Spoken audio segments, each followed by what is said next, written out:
Guys, Alok this side. Welcome to our channel Alok tech VIT. मैंने web development से related 2 video में पहले बना चुका हूँ।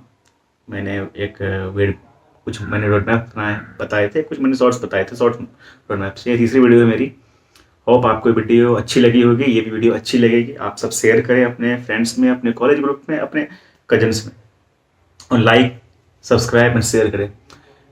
मेरा वीडियो का ये व्यू है कि जितने भी कॉन्सेप्ट है, अगर मेरे पास टॉपिक है HTML CSS और जावास्क्रिप्ट, तो उसमें इम्पोर्टेंट्स क्या है। उस कॉन्सेप्ट तो बहुत सारे हैं, जावास्क्रिप्ट बहुत वास्ट है, सारे कॉन्सेप्ट इंपॉर्टेंट है, बट कुछ टॉपिक्स है जिसपे हमें वर्क करने की ज़्यादा ज़रूरत है अगर आप वेब डेवलपमेंट सीख रहे हो या वेब डेवलपर बनना चाहते हो। तो इसीलिए मैंने उसको शॉर्टलिस्ट किया है। तो उसको होप आपको ये वीडियो अच्छी लगी होगी। तो वो वीडियो आप इस वीडियो को अभी शेयर करें।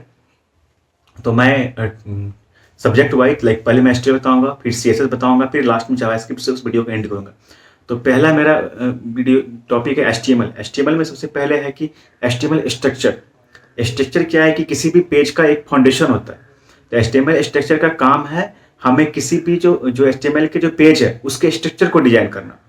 तो HTML स्ट्रक्चर की मदद से हम किसी भी वेबसाइट्स के जो फाउंडेशन है उसको क्रिएट करते हैं, इसीलिए HTML स्ट्रक्चर का यूज करते हैं। फिर नेक्स्ट है हेडिंग एंड पैराग्राफ्स। हेडिंग्स आप समझ रहे होंगे कि किसी भी वेबसाइट्स का हेडिंग होता है, वेबसाइट्स का नाम होता है, सब हेडिंग होता है। तो वो हेडिंग पैराग्राफ बनाने के लिए जब हम जो वेब पेज होते हैं उसके हेडिंग और पैराग्राफ जनरेट करने के लिए उसका H1 क्या होगा, H2 क्या होगा, पैराग्राफ क्या होगा, या कुछ पैराग्राफ जनरेट करने के लिए हम हेडिंग एंड पैराग्राफ्स का यूज करते हैं। तो हेडिंग एंड पैराग्राफ भी अच्छे से पढ़े। फिर नेक्स्ट है आपको लिंक्स एंड इमेज।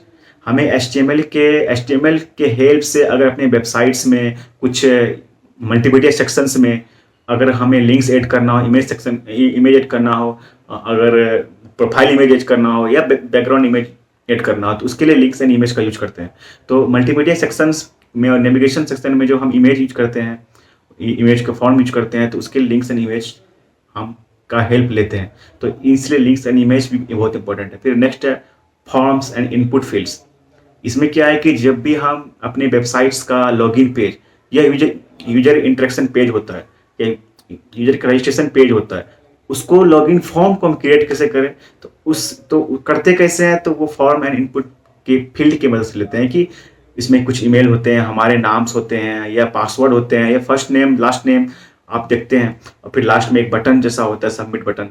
तो वो कैसे बनाते हैं, तो वो फॉर्म एंड इनपुट फील्ड के हेल्प से बनाते हैं। फिर नेक्स्ट है टेबल्स। HTML में टेबल्स जनरेट होता है। टेबल्स क्यों होता है, वो क्या है, टेबल्स का काम है हमारे स्ट्रक्चर डाटा को डिस्प्ले करना। स्ट्रक्चर डाटा लाइक नेम, उसके बाद कुछ लास्ट नेम या कुछ वो क्या डिस्प्ले होता है हमारे वेब पेज पे। तो वो टेबल्स के थ्रू हम उस चीज़ को स्ट्रक्चर करते हैं। फिर नेक्स्ट है लिस्ट। इसमें एक UL आते हैं, एक OL आते हैं, ऑर्डर लिस्ट, अनऑर्डर लिस्ट। उसमें क्या है कि जब भी हम मेन्यू कार्ड बनाते हैं या नेविगेशन लिस्ट बनाते हैं, तो उसमें क्या होता है, लिस्ट होता है कि ये मैंने बताया लिस्ट में मैंने अगर सपोज दैट मैंने मेरे वेबसाइट्स पे 4 प्रोडक्ट है, अगर मैंने फ्रूट से रिलेटेड 4 प्रोडक्ट डाला, तो जैसे मैं उस पर क्लिक करूंगा तो वहाँ पे 4 एप्पल, बनाना, मैंगो, इस तरह क्या होता है, वो जो जनरेट होता है लिस्ट वाइज, तो उसको हम लिस्ट बोलते हैं। और वो एक ऑर्डर होता है, अनऑर्डर होता है कि आपको लिस्टिंग करना कैसे है, तो वो उसके लिए आप अनऑर्डर या ऑर्डर लिस्ट को यूज करते हैं। तो इसको आप अच्छे से पढ़े। फिर नेक्स्ट है HTML5 का है सेमेंटिक एलिमेंट्स। ये एलिमेंट्स क्या होता है कि हम हर जितने वेबसाइट्स होते हैं अगर उसमें SEO होता है, लाइक अगर आपकी वेबसाइट्स में आपने एक पेज हेडर पेज बना दिया, ये मेरा ब्लॉग्स है, मेरा वेबसाइट्स, जैसे मेरे पोर्टफोलियो में मेरे ब्लॉग्स ऐड है, ये मेरा ब्लॉग्स है, मैंने 3-4 ब्लॉग्स है, मेरे ब्लॉग से कंटेंट क्या है या मेरे ब्लॉग के व्यू क्या है, क्या।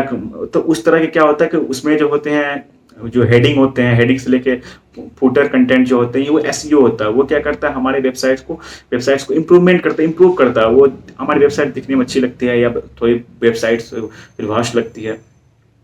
फिर है नेक्स्ट एम्बेडिंग मल्टीमीडिया।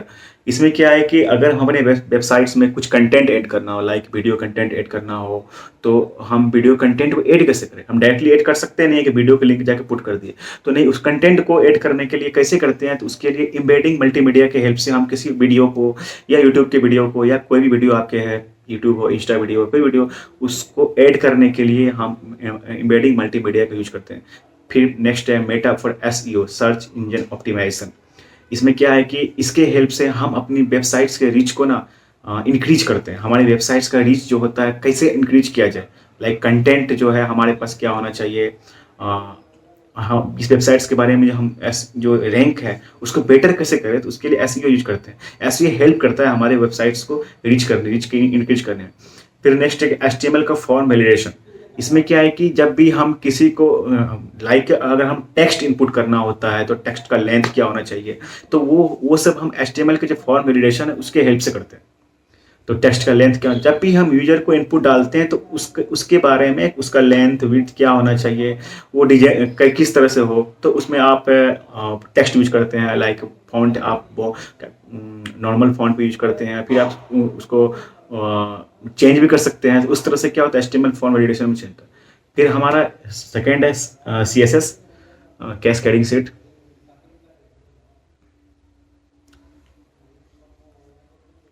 फिर हमारा सेकंड है सीएसएस। सीएसएस में क्या क्या इंपॉर्टेंट है, सीएसएस बहुत इंपॉर्टेंट टॉपिक है। अगर आप एक तरह क्या होता है कि ये डिजाइन हम इससे करते हैं, विदाउट सीएसएस का आप कुछ नहीं कर सकते हो। अगर आपने कार बना दिया, अगर आप कोई कार बना रहा है, कार में पता है मैंने कार में सारे जितने भी उसके मशीन्स है, जितने भी सीट है वो लगा दिया, लेकिन उसके डिजाइनिंग किया है, लोग बैठेंगे कहाँ पे। अगर मैंने सीट्स के लिए वो जो लोहा की आती है जिसको बोलते हैं सीट्स बना दिया, लेकिन उसके ऊपर फिर तो वो भी लगाना है जो गद्दे टाइप का होता है सीट्स, वो क्या है सीएसएस है। डिजाइनिंग कैसा होना चाहिए, कार का कलर कैसा होना चाहिए, कार का मेन जो उसका फ्लोर कैसा डिजाइन होना चाहिए, कार के गेट का डिजाइन कैसा होना चाहिए। इस तरह से क्या होता है कि वो एक डिजाइनिंग होगा। विदाउट सीएसएस के किसी भी चीज को हम डिजाइन नहीं कर सकते। अगर आपके पास फोन है तो फोन क्या नॉर्मली जो फोन के अंदर बटन्स है सब कुछ है, तो ऐसे तो हम कंपनी हमको फ़ोन देते नहीं, उसको डिजाइन करती है, उसके ऊपर डिस्प्ले लगाती है, उसके बैक में कवर होता है, उस पर कंपनीज का लोगो होता है, तो वो भी एक तरह का डिजाइनिंग ही हुआ। तो वो भी एक सीएसएस के थ्रू आप एग्जांपल मान सकते हैं। फिर उसमें है बॉक्स मॉडल। बॉक्स मॉडल में क्या होता है कि जब भी हम किसी टेक्स्ट को स्पेसिंग जनरेट करते हैं, लाइक लेआउट को, टेक्स्ट के लेआउट को एडजस्ट कैसे करना है, स्पेस कैसे करना है, स्पेसिंग कि मैंने अगर टेक्स्ट डाल दिया ये मेरे वेबसाइट्स का नाम है, तो उसका मार्जिन क्या होगा, मतलब कितना मतलब शॉर्ट में समझो कि वो टेक्स्ट मुझे किस रूप में मुझे शो होगा वेबसाइट्स पे। तो उसके लिए क्या होता है बॉक्स मॉडल का यूज करते हैं। तो उस टेक्स्ट को हम चेंज कर सकते हैं, उसका बॉर्डर क्या होगा, या नॉर्मल बॉर्डर भी नहीं रखते हैं या बॉर्डर भी रखते हैं। तो बॉर्डर होता है वो सब पैडिंग से आप पढ़ोगे इस बॉक्स मॉडल, तो उसमें आप अच्छे से पढ़ो। मैं शॉर्ट्स में बता रहा हूँ, नहीं तो वीडियो लॉन्ग हो जाएगा मेरा। फिर नेक्स्ट है फ्लेक्स बॉक्स। फ्लेक्स बॉक्स का काम है कि हमारे जितने वेबसाइट्स है उसको रिस्पॉन्सिव बनाना, उसके लेआउट्स को रिस्पॉन्सिव कैसे बनाए, वो वेबसाइट कितना ज़्यादा सुंदर दिखे, हमारे सामने प्रेजेंट हो। नहीं, वेबसाइट्स बहुत सुंदर है, वेबसाइट्स नॉर्मल तो बहुत सारे हैं। आप नॉर्मली फ्लिपकार्ट का वेबसाइट ओपन करो तो बहुत अच्छा लगेगा। आप किसी लोकल जो किसी वेबसाइट्स है, कोई प्रोडक्ट वेबसाइट, लाइक कोई लोकल बना देता है, अब उसके वेबसाइट तो कोई डिफरेंस होते हैं, क्योंकि क्या क्या है कि वो उनकी वेबसाइट ज़्यादा रिस्पॉन्सिव है, उसके वेबसाइट जो है अच्छे दिखते हैं, लोग क्या होते हैं इंप्रेसिव होते हैं, वेबसाइट इतना अच्छा इतना बढ़िया है, उसके अंदर जब हम यूज करेंगे तो प्रोडक्ट क्या होता है, अगर प्रोडक्ट वहाँ पे ऐड किया गया तो मुझे कैसे लगता है कि भाई अच्छा लग रहा है। तो जब उनके जो रिस्पॉन्सिव अच्छा डिजाइन किया गया है, उनके इमेज को अच्छी तरह से प्रेजेंट किया गया, उनको एनिमेट किया जाता है, उनके जो बटन बॉक्स है उसको अच्छी तरह से डिजाइन किया जाता है, तो वो एक तरह फ्लेक्स बॉक्स लेआउट्स हो गया। फिर नेक्स्ट है ग्रिड लेआउट में। इसमें क्या होता है कि हमारे जो एक पेज होते हैं उसके जो स्ट्रक्चर होते हैं इसकी ग्रिड लेआउट्स के थ्रू ही हम क्रिएट करते हैं। अगर हमें कुछ कंटेनर मैंने बना दिया तो उस कंटेनर को टेम्पलेट का कैसा होना चाहिए, टेम्पलेट का कॉलम कैसा होना चाहिए, तो इस तरह से क्या होता है हमारे पेज के लेआउट्स को स्ट्रक्चर करने के लिए हम ग्रिड लेआउट्स का यूज करते हैं, और ये हमारे जो वेब पेज को बहुत ही सुंदर बनाता है। फिर नेक्स्ट है सीएसएस का जो कि एनिमेशन पार्ट होता है। सीएसएस एनिमेशन आप मान सकते हैं। एनिमेशन क्या होता है कि एक तरह का ये यूआई का पार्ट हो गया। जब भी हम एनिमेशन के थ्रू हम अपने किसी भी चीज़ को, टेक्स्ट फील को या इमेज को एनिमेट करते हैं, ये क्या होती है हमारी वेबसाइट्स को स्मूथ बनाता है, सुंदर बनाता है। लाइक आप नॉर्मली वेबसाइट्स ओपन करोगे, आपके सामने कोई एनिमेट हो रहा है, कोई चीज़ फ्लैक्स हो रहा है स्क्रीन पे, तो आपको ज़्यादा पसंद आएगा। आप फेसबुक यूज कर रहे हो, कोई चीज़ फ्लैक्स हो रहा है बार बार, या कुछ एड्स आ रहे हैं, या कुछ ऐसा फेसबुक के वीडियो आ रहे हैं वो फ्लैक्स होता है, या 3D टाइप्स आते हैं, तो वो क्या हो गया, एक फ्लेक्सिंग है, वो एक एनिमेशन हो गया। तो वो एक यूआई का पार्ट हो गया, लेकिन ये सीएसएस में बहुत ही इंपॉर्टेंट टॉपिक है। फिर नेक्स्ट एक मीडिया क्वेरी। मीडिया क्वेरी क्या करता है कि हमारे वेबसाइट्स को फुल्ली रिस्पॉन्सिव बनाता है कि उस वेबसाइट्स का विथ क्या है, मीडिया कैसा होना, दिखना कैसा चाहिए सामने, उसका बॉडी कैसा होना चाहिए, बॉडी में फिर बैकग्राउंड्स है, उसमें कलर है, बहुत डिफरेंस है बॉडी बैकग्राउंड में, इमेज क्या है। मीडिया क्वेरी क्या होता है, ये हमारे वेबसाइट्स को रिस्पॉन्सिव बनाता है। इसका वर्क्स कैसे है, कैसे मीडिया क्वेरी काम करता है, ये आप पढ़े इसको वीडियो पे या आप वेबसाइट से पढ़े। फिर next dark mode and CSS variables. Dark mode क्या है, एक तरह का थीम है कि हम अपने वेबसाइट्स में या डिफरेंट डिफरेंट थीम्स यूज करते हैं। लाइक अगर हम वेबसाइट्स यूज कर रहे हैं डे मोड में, तो हम यूज करते हैं एक वाइट मोड में होता है, वो वाइट मोड में शो करे। लाइक आप फेसबुक यूज कर रहे हो डे में, तो उन फेसबुक में 2 ऑप्शंस दिया हुआ है, एक वाइट मोड में, अगर रात में आप यूज करते हो तो आप डार्क मोड में करते हो। वो क्या है कि एक तरह क्या होगा, एक थीम हो गया।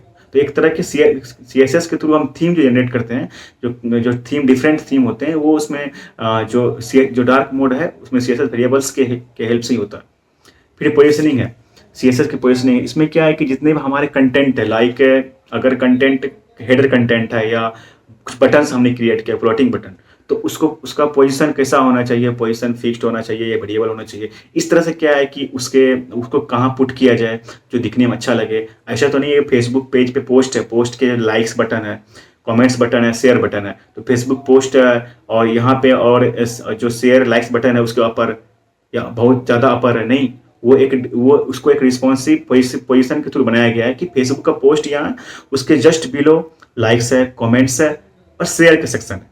ऐसा तो नहीं एक सेक्शन कुछ ज़्यादा ही नीचे नहीं। तो उसका पोजीशन कैसा होना चाहिए, वो CSS पोजीशनिंग के थ्रू, पोजीशन के हेल्प से हम उसको क्रिएट करते हैं। फिर नेक्स्ट है CSS का सूडो क्लासेस। ये क्या होता है कि हमारे जितने भी वेबसाइट्स के इंटरेक्टिव एलिमेंट्स है उसको ये कस्टमाइज करता है, वो दिखने में अच्छा लगता है, एक ऐड करता है CSS के जितने भी इंटरेक्टिविटी एलिमेंट्स है उसको ये उसमें ऐड करने के लिए इसका यूज कैसे है, उसको ऐड करते हैं। फिर CSS के कुछ शेडो इफेक्ट्स है। शेडो इफेक्ट्स आप समझ रहे हो, अगर आपके टेक्स्ट हेडर टेक्स्ट है तो हेडर टेक्स्ट नॉर्मली, अगर मेरे वेबसाइट्स का नाम आलोक टेक, तो नॉर्मली आलोक टेक्स्ट वहाँ पे हेडर पे है। बट जब इसको हम किसी शेडो इफेक्ट्स या कुछ स्टैंड आउट कुछ डिफरेंट करते हैं, तो उसके लिए हम CSS शेडो इफेक्ट्स का यूज करते हैं कि उसका शेडो कैसा होना चाहिए, कैसा दिखे वो नेम या कैसा दिखे वो इमेज। तो उसके लिए CSS शेडो इफेक्ट्स के हेल्प से हम उसको क्रिएट करते हैं। फिर नेक्स्ट है कि हमारा ये CSS का इंपॉर्टेंट टॉपिक्स है HTML का, और फिर ये हमारा लास्ट टॉपिक है जावास्क्रिप्ट। जावास्क्रिप्ट का वीडियो मैं ये बताऊंगा कि इसमें मैंने 10 कॉन्सेप्ट मैंने शॉर्टलिस्ट कर दिया, इंपॉर्टेंट है, ये नहीं हो सकता। ये ये इंपॉर्टेंट तो है ही, बट सारे कॉन्सेप्ट जो है जावास्क्रिप्ट जितने भी कॉन्सेप्ट है वो बहुत इंपॉर्टेंट है, आप सबको अच्छे से पढ़ें। तो पहला एक वेरिएबल और data types. Variable data types क्या है कि जब भी हम अपने जावास्क्रिप्ट में डाटा को स्टोर करते हैं, डाटा को स्टोर करने के साथ हैंडल करते हैं, तो वो वेरिएबल और डेटा टाइप्स के पार्ट्स में आता है। तो हैंडल और स्टोरिंग, तो उसके लिए वेरिएबल डेटा टाइप्स का यूज है, उसका यूज है डाटा को हैंडल करना, स्टोर करना। फिर नेक्स्ट है कि फंक्शन क्या वर्क कैसे करता है। फंक्शन एक तरह क्या है कि हम अगर किसी कोड को यूज करना हो, फंक्शन में जावास्क्रिप्ट में क्या कोड को यूज करना, आपने कोड कहीं पुट कर दिया, वो कोड यूज हो गया, आपको नेक्स्ट टाइम लगा कि इस कोड को मुझे फिर यूज करना पड़ेगा, तो उसके लिए क्या होगा, फंक्शन का यूज करते हैं। तो वो एक तरह का क्या होता है कि फंक्शंस एक तरह के मॉड्यूलर प्रोग्रामिंग में आ जाता है।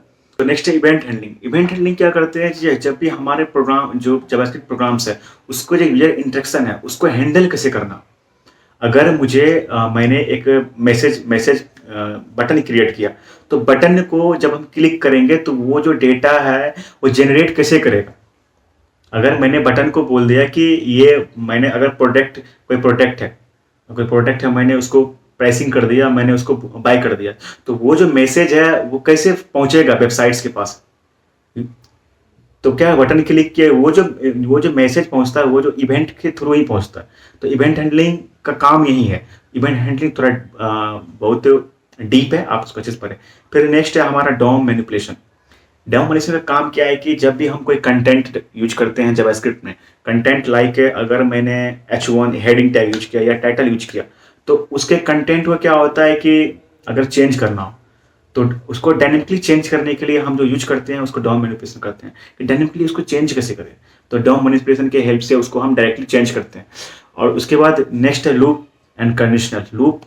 लूप क्या होता है कि आप ये समझ लें किसी भी चीज़ को रिपीट करना। लाइक अगर मैंने कोई कंटेंट मैंने आपको बोल दिया कि आपका नाम क्या है, तो आलोक झा, तो मैं बोलूँगा इसको रिपीट कर, तो आप नॉर्मली रिपीट कर रहे हो। लेकिन प्रोग्राम में क्या होता है कि हम उसको लूपिंग के थ्रू उसको रिपीट करवाते हैं कि आप मेरे को जो हमें आउटपुट आएगा वो कंटिन्यू 100 टाइम्स या 200 टाइम्स, वो मेरे पर डिपेंड करता है कि आप इसको कितना लूप करना चाहते हो, कितने टाइम्स तक लूप करना चाहते हो। तो वो क्या है कि जब हम किसी भी टास्क को रिपीट करते हैं तो लूपिंग के थ्रू करते हैं, तो वो लूपिंग और कंडीशनल स्टेटमेंट के थ्रू आता है। तो उसके बाद फिर नेक्स्ट है जावास्क्रिप्ट पे एरेन ऑब्जेक्ट।